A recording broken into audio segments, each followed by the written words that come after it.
Bonjour à tous, nous sommes le dimanche 22 mai, c'est un nouveau numéro de Trading Analyse et je vous propose qu'on commence tout de suite, c'est parti.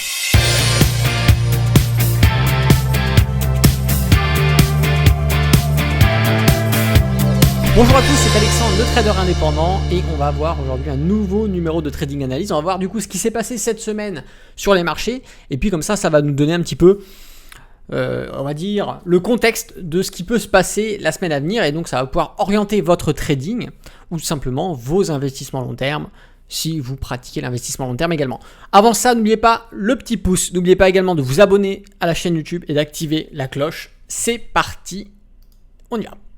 Alors on commence par le CAC 40. Le CAC 40, eh bien tout simplement, on est venu à un moment donné, rappelez-vous, quand on avait fait ce fameux mouvement baissier ici.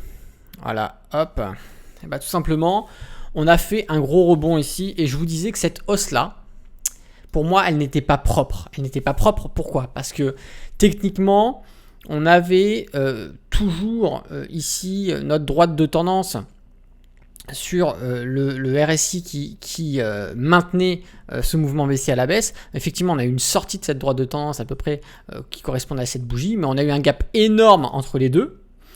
Donc ce gap-là, forcément, à un moment donné, on viendra très certainement le combler. Ce gap veut dire également aussi qu'on a eu des achats massifs, tout simplement. C'est ce que je vais appeler moi des achats d'opportunité. C'est juste, on est arrivé sur des niveaux de support qui correspondent, regardez un petit peu, ici l'ancien plus haut qu'on avait avant le crack du Covid. Bon, parce qu'il y a des gens qui ont vu qu'on s'est approché de ce niveau de support. Ils ont placé des stops, des achats automatiques dessus, sur ces niveaux de prix, et tout simplement, voilà, sur les alentours des 6000, c'était un peu un achat, ce qu'on va dire un achat d'opportunité. Donc c'est pas un achat qui est réfléchi sur un contexte, c'est un achat parce qu'on arrive sur un niveau intéressant, tout le monde achète parce que, voilà, forcément c'est un support, un gros support, et donc forcément, qui dit support, on rebondit. Pas forcément. Effectivement, pour du swing, ici c'est parfait. Pour du trading, ici c'est parfait, il y avait des billes à prendre effectivement. Cependant, il fallait affiner sur des unités de temps plus petites afin de certifier le mouvement qu'il allait avoir ici. Bon, ce que je voulais dire, c'est que pour moi, cette hausse sur le long terme, mis à part sur le trading, mais sur le long terme, vraiment, elle n'est pas saine. Elle n'est pas saine parce qu'elle est due justement à des achats opportunistes massifs sur ces niveaux-là.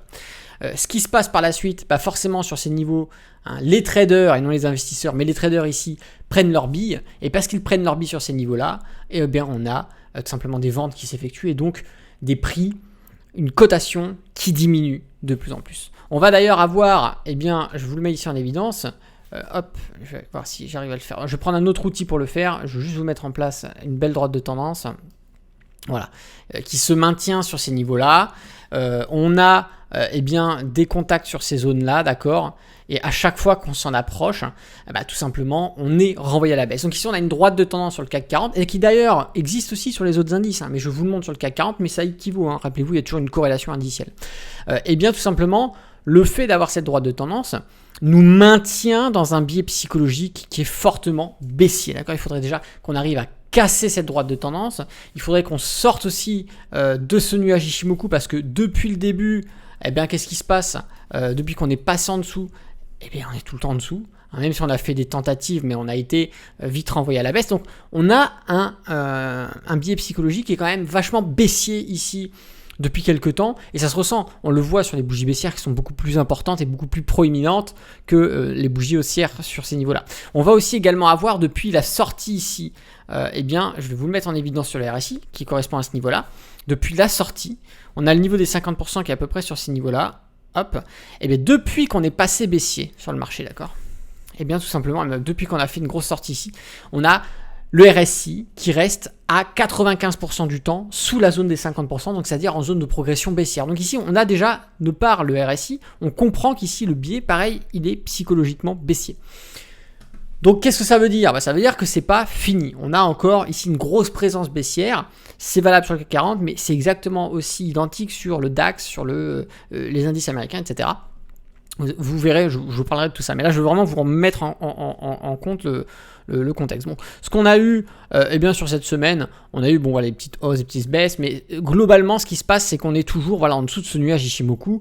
On a des trades sympathiques à faire en fonction de ce qu'on fait en intraday, mais ce qui est clair, c'est que pour l'investissement long terme, on ne peut pas dire encore que c'est bon, on va reprendre une hausse. Au contraire, on est encore vraiment psychologiquement baissier. Ce qu'il faudrait, c'est aller chercher de nouveau le niveau de support, créer une divergence avec des indicateurs techniques, ou alors vraiment sur des UT, faire des consolidations sur des paliers de support, vraiment les solidifier, repartir et casser des niveaux de résistance. Ça nous permettrait de nous rassurer sur une reprise haussière. Ce n'est pas le cas pour l'instant, on est toujours en réalité dans cette phase d'attente. Mais pour moi, ce qui serait décisif sur une sortie de cette tendance baissière, ce serait déjà la cassure de cette droite de tendance. Une sortie de cette droite de tendance et une consolidation au-dessus, également une sortie du nuage Ichimoku permettrait de nous dire effectivement, ça devient intéressant, on peut commencer à se positionner acheteur sur du long terme par exemple.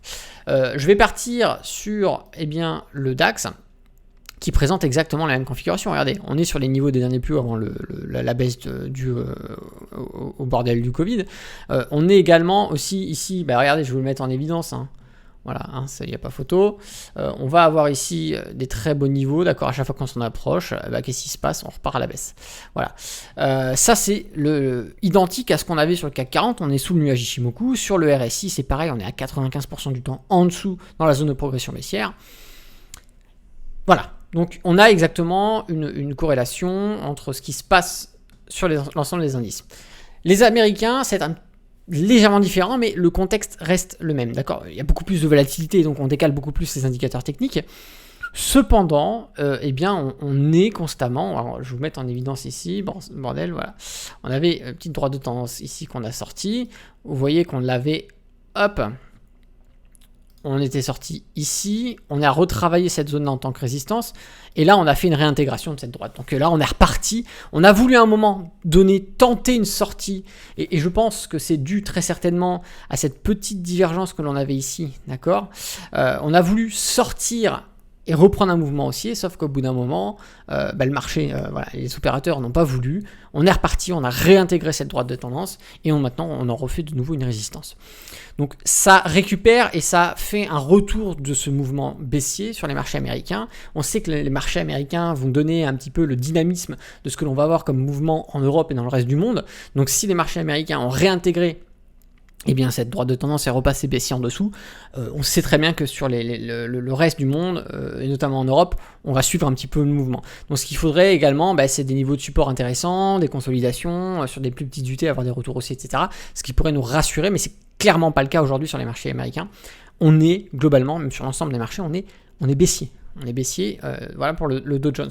Le Nasdaq, lui, il nous a foutu une claque à pas mal de personnes. Il continue à bien baisser. On a perdu sur ne serait-ce qu'une seule journée de cotation, on est allé jusqu'à presque 5% de perte. On est à plus de 30% depuis le dernier plus haut. Voilà, j'avais fait une vidéo exprès sur le Nasdaq, mais il y a même des spécialistes qui disent qu'on peut aller jusqu'à plus de 70% de décote sur l'indice en prenant en compte le dernier plus haut. Donc effectivement, le Nasdaq, tout simplement, est corrélé à ce qui se passe majoritairement sur les marchés, c'est-à-dire qu'on a un biais qui est clairement baissier ici. Cependant, le Nasdaq peut avoir quelque chose d'assez intéressant. Ça va être ceci, que je vous le mette. D'accord, voilà. On a ici clairement le RSI qui se relève, alors qu'ici on a, on a les prix qui baissent fortement. Donc on peut avoir ici un petit décalage, une légère divergence qui se fait vraiment qui est assez faible en pente, mais qui dure quand même sur plusieurs mois. Donc effectivement, est-ce une indication que le mouvement peut s'essouffler et sur un retour ici, pourquoi pas prendre un achat également si les prix recassent le nuage Ichimoku qu'on aurait par ici et que ça soit en corrélation entre ce que l'on a ici, la sortie et sur le RSI, pourquoi pas, ça pourrait nous faire rentrer acheteur sur ces niveaux-là, ça nous ferait rentrer sur les 13 000, pourquoi pas, ça peut être intéressant. Voilà ce qui pourrait nous donner envie de passer acheteur sur le long terme sur le Nasdaq, ou prendre des swings vraiment intéressants en overweek, pourquoi pas. Sinon, clairement ici, trading pur, on est vendeur. on est vendeur, on a un biais baissier, on va chercher des niveaux de résistance, on va chercher des rejets sur des résistances, on prend les ventes à découvert, on clôture sur les premières résistances de support, sur les premières zones de frein de support, excusez-moi, et là on se fait son beurre. Encore une fois, on va avoir, on le voit ici, beaucoup de bougies rouges, et les bougies rouges sont beaucoup plus importantes et proéminentes que les bougies vertes, donc on a quand même ici un biais baissier qui est vraiment fortement imprimé sur le graphique.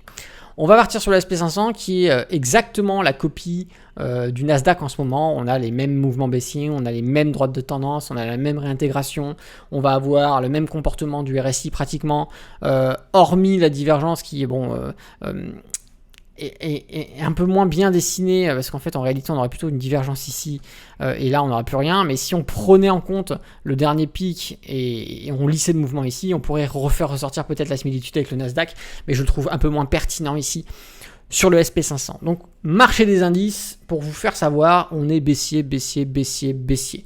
La semaine à venir, je pense, vu qu'on est sur des niveaux de support quand même qui sont assez clés, on voit qu'ici on a des belles mèches de rejet, on a une belle mèche de rejet ici, une mèche de rejet là, une mèche de rejet ici, de rejet, excusez-moi, nous fait signifier qu'on est sur un niveau où il y a un combat. Achat, vente, achat, vente, achat, vente. Ici, on a vraiment ici des ordres qui se font exécuter quand on arrive sur ces niveaux-là.